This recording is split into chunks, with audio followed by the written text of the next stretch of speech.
Assalamualaikum warahmatullahi wabarakatuh, sobat. Beriman yang dimuliakan Allah, sebelum kita mulai, alangkah baiknya jika para pemirsa sekalian untuk bantu channel ini terus berkembang dengan cara like, komen, dan subscribe. Semoga kita selalu dalam keadaan sehat, walafiat, amin ya robbal alamin. Alkisah suatu ketika Nabi Isa berkata kepada ibunya, dunia ini hanya sementara, sedangkan akhirat itu kekal.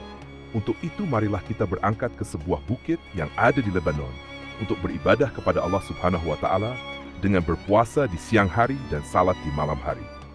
Perbekalan untuk mereka berdua pun sudah tersedia di bukit itu, yang berupa daun-daun untuk makanan dan air hujan untuk minumannya. Pada suatu hari Nabi Isa pergi menuruni bukit untuk mengambil dedaunan untuk dijadikan makanan untuknya dan ibunya ketika berbuka puasa nanti. Tak lama setelah Nabi Isa beranjak pergi menuruni bukit, pada saat itu malaikat maut datang menemui ibunya. Setelah mengucapkan salam, kemudian sang malaikat maut berkata pada Maryam, "Wahai Maryam yang tekun berpuasa di siang hari dan beribadah di malam hari." Kemudian Maryam yang penasaran pun bertanya, "Sebenarnya engkau ini siapa? Mengapa sekujur tubuhku bergetar mendengar suaramu dan pikiranku meracau karena wibawamu?" Lalu malaikat maut menjawab, "Aku ini yang tidak punya kasihan terhadap anak karena kecilnya dan tidak hormat pada yang besar karena dewasanya. Akulah yang bertugas mencabut nyawa." Maria pun sempat kaget mendengar tentang siapa sebenarnya tamunya ini. Kemudian Maria melanjut bertanya, "Wahai malaikat maut, apakah kedatanganmu kepadaku ini hanya sekadar berkunjung, atau engkau hendak mencabut nyawaku sekarang?" Malaikat maut berkata, "Siapkah engkau menghadapi maut?" Maryam pun menjawab, "Maukah engkau memberiku waktu sebentar saja karena aku sedang menunggu anakku yang sedang mencari makanan untuk berbuka puasa?" Dengan tegas malaikat maut menjawab, "Semuanya bukan aku yang menentukan. Aku ini hanyalah seorang hamba Allah yang diberi tugas. Demi Allah, sebenarnya aku tidak kuasa mencabut nyawa seekor nyamuk pun tanpa seizin Tuhanku. Aku tidak akan menunda sedikit pun untuk mencabut nyawamu di tempat ini." Dengan hati yang pasrah, Maryam berkata, "Wahai malaikat maut, engkau telah dipercaya mengemban tugas, maka sekarang laksanakanlah tugasmu itu." Lalu setelah itu malaikat maut pun kemudian mencabut nyawa Maryam sesuai dengan tugasnya. Teman-teman keimanan, singkat cerita Nabi Isa pun datang terlambat ke tempat ibunya, hingga waktu itu telah masuk akhir waktu Isya. Isa datang menaiki bukit dengan membawa dedaunan dan kubis di tangannya. Nabi Isa waktu itu tidak mengetahui kalau ibunya telah meninggal dunia dalam posisinya yang sedang berdiri.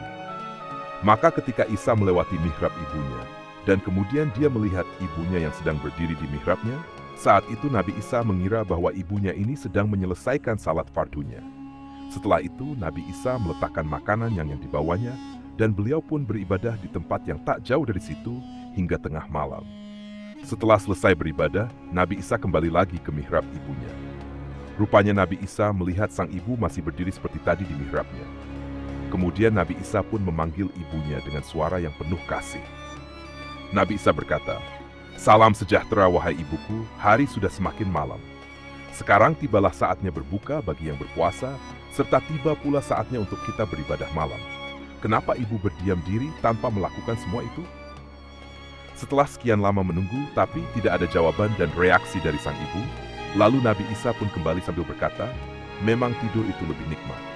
Setelah beberapa saat, Nabi Isa pun kembali lagi ke mihrab ibunya dan memanggil sang ibu untuk yang kedua kalinya.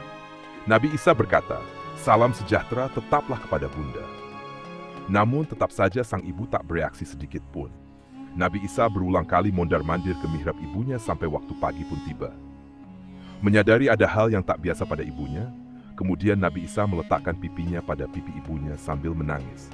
Nabi Isa berkata, "Salam sejahtera tetap teratur untuk bunda. Waktu malam telah lewat, ini waktu siang. Sekarang telah mempelajari daksana ikian ibadah salat ke Tuhan yang Maha Pemurah." Melihat kejadian itu, para malaikat dan jin menangis. Bukit-bukit di sekitarnya pun bergema.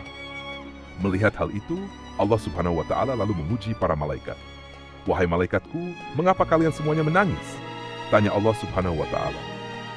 Para malaikat menjawab, "Ya Allah, ya Rabb, Engkau maha mengetahui segala hal di dunia ini."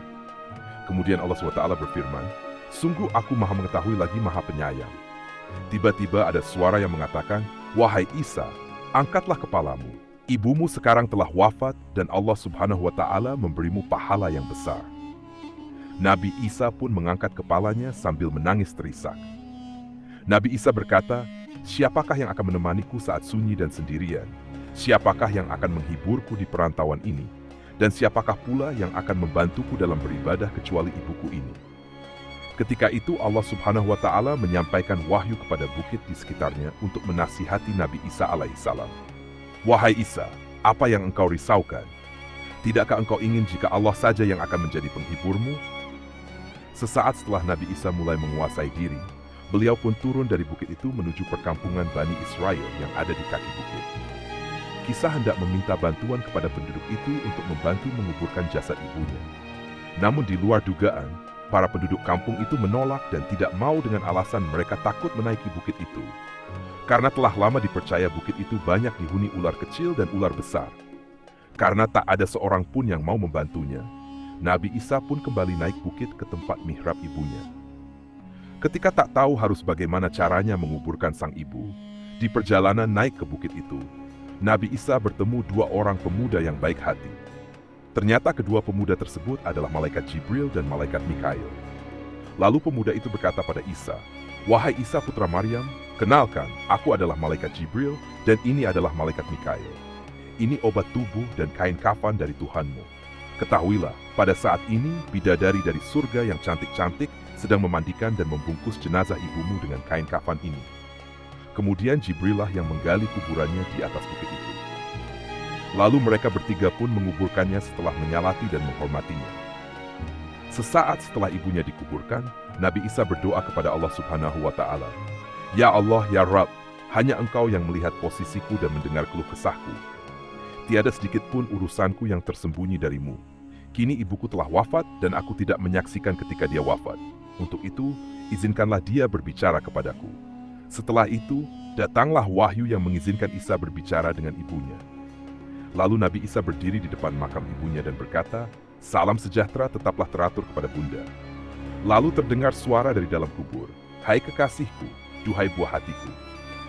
Kemudian Nabi Isa bertanya, "Wahai ibu, apa yang ibu peroleh dari tempat pembaringan dan tempat kembali itu? Dan bagaimana pula ibu menghadap Tuhan?" "Aku memperoleh tempat pembaringan dan tempat kembali yang terbaik. Aku mendapat ridho Allah Subhanahu wa Ta'ala dalam menghadapnya," jawab ibunda Nabi Isa. "Wahai ibu, bagaimana dengan rasa sakit saat maut menjemputmu?" tanya Nabi Isa. "Demi Allah yang telah mengutusmu sebagai nabi yang membawa kebenaran, sampai saat ini rasa pedihnya maut masih belum hilang dari kerongkongan. Kehebatan malaikat maut pun belum lenyap dari pandangan mataku. Untuk itu, haturkanlah salam sejahtera untukku hingga hari kiamat," tutur ibunda Nabi Isa. Teman-temanku seiman, kisah kali ini diambil dari sebuah kitab yang berjudul Durratun Nasihin, karya Utsman Al-Haibawi. Kisah ini dapat memberikan motivasi kepada kita sebagai umat Islam untuk selalu menjaga ketakwaan kita kepada Allah Subhanahu wa Ta'ala. Karena dunia ini hanyalah kenikmatan sesaat. Semoga saat waktunya tiba di mana kita akan menghadapi Ilahi, kita mati dalam keadaan yang husnul khotimah. Jadi itulah kisah wafatnya Siti Maryam. Semoga kisah ini bermanfaat. Lebih dan kurangnya mohon dimaafkan. Yang benar datangnya dari Allah Subhanahu wa Ta'ala, hilaf atau keliru itu datangnya dari saya pribadi sebagai manusia biasa. Sampai ketemu di kisah-kisah seru yang penuh makna selanjutnya. Saya akhiri, wassalamualaikum warahmatullahi wabarakatuh.